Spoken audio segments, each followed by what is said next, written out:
Oh, goody. All right, what's going on, everybody?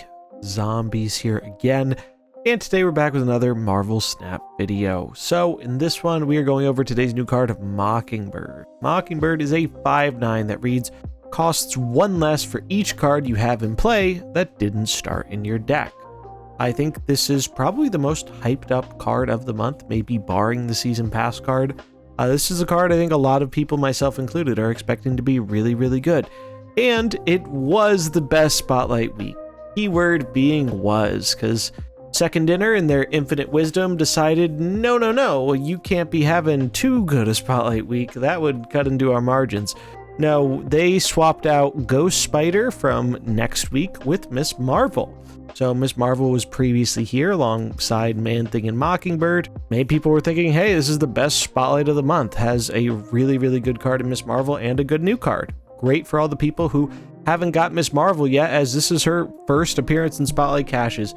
But no, they decided that was 3x value. And, well, they punted Miss Marvel down a week and swapped her in with Ghost Spider. So 2 Series 4 cards this week, alongside Mockingbird and Man-Thing and Ghost Spider. And if you're looking to pick up Miss Marvel, that's going to be next week, alongside Cannonball, which really should have been the Series 4 card of the month because it looks by far the worst. But hey, they're not doing that anymore, or at least it doesn't seem like it. So, oh well for that. But yeah, if you were expecting Miss Marvel this week, sorry to disappoint, but it's not happening. That said, is this a good Spotlight week? Honestly, probably not. Unless you're missing 2 or all 3 of these cards, and you really want Mockingbird. Mockingbird is by far the best card of the bunch here. I think Ghost Spider is a really good card in specific decks. If you're an enjoyer of Move or Phoenix Force, this is a card you really want to have. And Man-Thing, I really like Man-Thing, but it's no secret he hasn't been having a whole ton of success. Honestly, kind of ever. He's not had a great run of it, even though he is a pretty fun card. They're also both Series 4 cards, so they're a little bit more manageable to pick up for tokens. So in general, I really don't think you should be using Spotlights this week unless you are missing 2 or all 3 of these cards and you really want to actually play with them. But yeah, Mockingbird seems quite strong, and she's probably going to be strongest in Thanos. So if you are a big Thanos fan, this is probably going to be a card you're going to want to get your hands on, as he has by far the easiest way of getting this down for a cheap or even potentially free cost. And 0/9's pretty good, it turns out. So that's the card. Let's take a look at our day 1 decks. All right, so we've got a lot of decks for this card. I actually quite enjoyed brewing with this one. The first one's the most obvious. Play her in Ramp Thanos. That's it. That's the deck. What do we need to say about Ramp Thanos that hasn't already been said? It's really, really good. Yeah, that's all there is to it. We're running Mobius as a bit of a tech against other Mockingbirds. Surprise, surprise. You can also run Rogue if you want to get really cute with it, but I opted not to do that.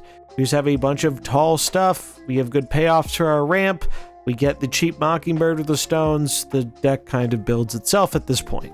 Thanos Zoo, I think, is much more interesting and fun, and I'm still holding out hope that this deck maybe will be a little bit more playable with something like Mockingbird, but sadly it's always been kind of in the shadow of the bigger brother Thanos that is Thanos Ramp, because it just does the Thanos things Thanos does, but with more power or more interaction. So, yeah, I really would love this deck to be good. It really is a personal favorite, but I'm not holding my breath on it being better than the other version of Thanos, just because that deck is so insanely powerful in what it's able to accomplish.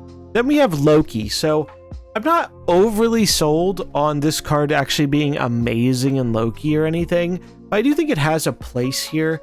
The best case scenario for Mockingbird and Loki is essentially going to be the games where you get your Loki down early, so on turn 3 with Zabu or turn 4, you play some cards that you have transformed with your Loki, and that will most of the time probably guarantee that Mockingbird is very, very little cost, if any cost at all, especially in combination with maybe some cards that you... Especially if you played it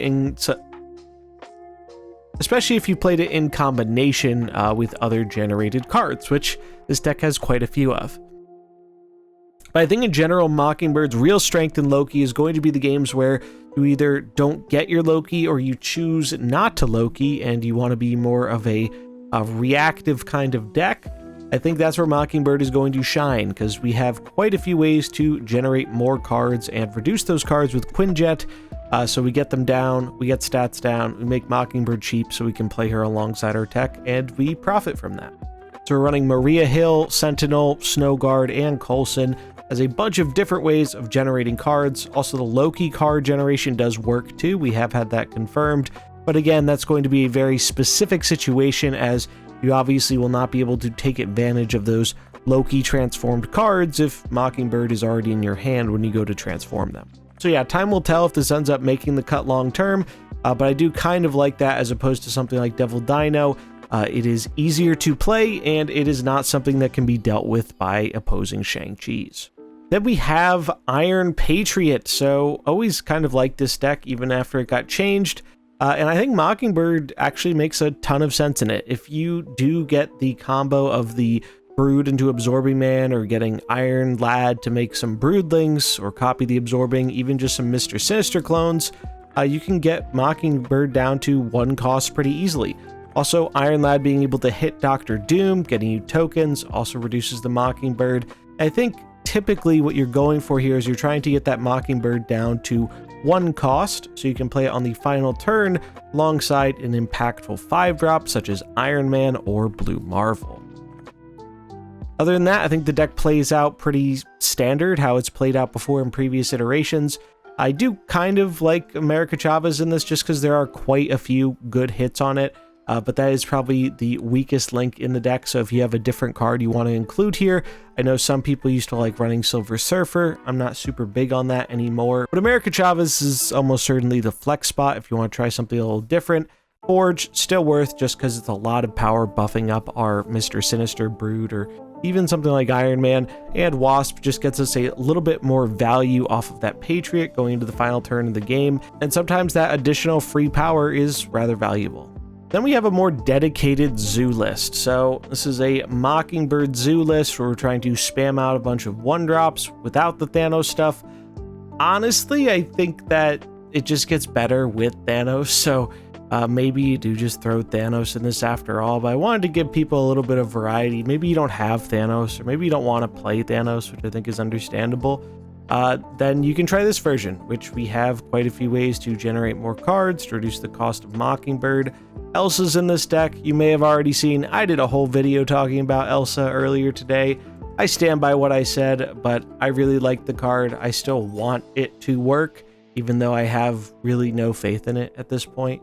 But yeah, I'm gonna try this out, even though it's definitely not higher up on the list of things I actually expect to be successful from the theory crafts we have.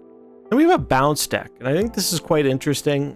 Pixie, I think, is a really kind of underrated card. I underrated Pixie. I thought she wouldn't be very good, but as time has gone on, the card has actually just been more impressive to me. I think that there is a real potential for Pixie to be a pretty good card if you build it in the right deck. And the condition for building the right Pixie deck, to me, is decks that run a lot of cheap cost cards, but also a few very high impact, high cost cards. Because that really lets you get the most out of your Pixie, but you're not all in on needing Pixie every game. She's more of a bonus that has some really big high roll potential, but your deck still functions if you don't find her. Pixie's really good with cards that reduce cost, because if you reduce that base cost, it means you need even less cards to satisfy the restriction and make her end up costing almost nothing or nothing at all. Valk is a really great cube stealer, and the fact that we are going pretty wide with all of our cheap cards definitely makes Valk a valuable card to play here. I'm also pretty sure Mysterio will end up counting as 3 reductions for Mockingbird, as even the real Mysterio is temporarily a clone, which didn't start in your deck. So you do have the option of going off with your Mysterio Hitmonkey on turn 5 to enable playing a cheaper Mockingbird on the final turn. I did consider Squirrel Girl in this deck, and I might end up going with her just because it's so good with Mockingbird and it's decent with Valk, but I decided to try Maria Hill just because it gives us a bit more stuff to play. 2 drops, generally not that bad off Maria Hill, And because we have the bounce stuff, we can generate multiple 2-drops to hopefully decrease Mockingbird further.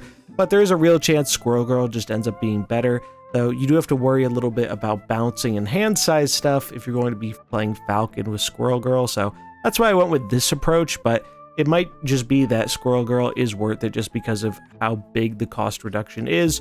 You just have to be careful about when you're playing her with Falcon. And last but not least, we have the Toxic Bird deck. So this is an iteration on a deck I have played kind of recently and really ended up liking. It's basically a Nihilist Junk style deck with Debris. Debris is pretty good with Mockingbird. It can clog the opponent's stuff up. Debris has actually been really good against Thanos in my experience.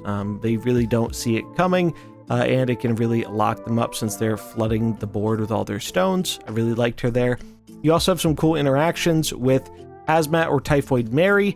They make your other 10 power cards not in Shang-Chi range, which you can then always turn off later with things like Luke Cage or Enchantress, so I found that to be quite nice.